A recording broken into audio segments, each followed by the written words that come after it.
Hello, કેમ છો મિત્રો? વેલકમ છે તમારું મારા મિની વ્લોગમાં. મારી જામફળી 12 માસ વાળી અને મિત્રો તમે ગમે એટલા જામફળ ખાવો ને ઓછા થવાના જ નથી. ના એવું નહીં કે હું એકલી જ ખાઉં, જો હું બધાને ખવડાવું યાર. આપણે કામકાજ કરવા વરગીએ એટલે કચરો વધારે જ નીકળે, પણ હા એનો મતલબ એ નથી કે મમ્મી કાંઈ કરતી નથી ને આ વિડીયો મમ્મી સુધી ના પહોંચવો જોઈએ. મેં કીધું હાલો ફટાફટી બધું કામ કરી નાખીએ તો નવરા થાય તો ટીવી જોઈએ આપણે. તારક મહેતા ચાલુ કરીને જે જમવાની મજા આવે ને એની વાત જ અલગ હોય. ત્યારે હું ભણતી હતી ને મિત્રો ત્યારે મેં આ રૂપિયા વાળી પેપ્સી બહુ જ ખાધી. જો તમે કોઈએ ખાધી હોય ને તો કમેન્ટ કરી દેજો. હાલો તો આપણે થઈ ગયા નવરા. તો તમને ખબર જ છે કે આપણે એક જ કામ હોય નવરા થઈને તો કે સીઆઈડી જોવાનું. અમે તો ફૂલ મૂવી જેવો માહોલ કરી નાખ્યો. હું એક ટાઈમ ખાવાનું ભૂલી જાઉં પણ ચા ન ભૂલું. કેટલા દિવસ પછી મેગી ખાધી એટલે એવું ફીલ થયું કે જાણે વર્ષો થઈ ગયા મેગી નથી ખાધી ને. અત્યારે 5 વાગ્યા છે ને મિત્રો, ભૂખ લાગે ને એટલે ખાઈ લેવાનું, એવું કઈ ટાઈમ નું ના હોય. इस सज्जन को क्या तकलीफ है भाई?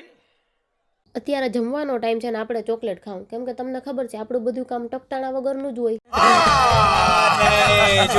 હું કોઈ દિવસ થિયેટરમાં મૂવી જોવા માટે નથી ગઈ, તો મેં આજે પ્લાન કર્યો કે મૂવી જોવા જઈએ. પણ હા, પ્લાન કરીને કેન્સલ ના કરીએ તો એ આપણે ના કહેવાય ને. પછી મેં કીધું વાંધો નહીં, હાલો બીજું હું ઘરે જ મૂવી જોઈ નાખીએ આપણે. મૂવી તો પૂરું થવામાં બહુ વાર લાગશે, પણ મેં મિત્રોને બાય કહી દઉં. તો ચાલો આજનો વ્લોગ અહીંયા પૂરો કરીએ ને મળીએ કાલે નવા વ્લોગ સાથે. Thank you, bye bye, C you.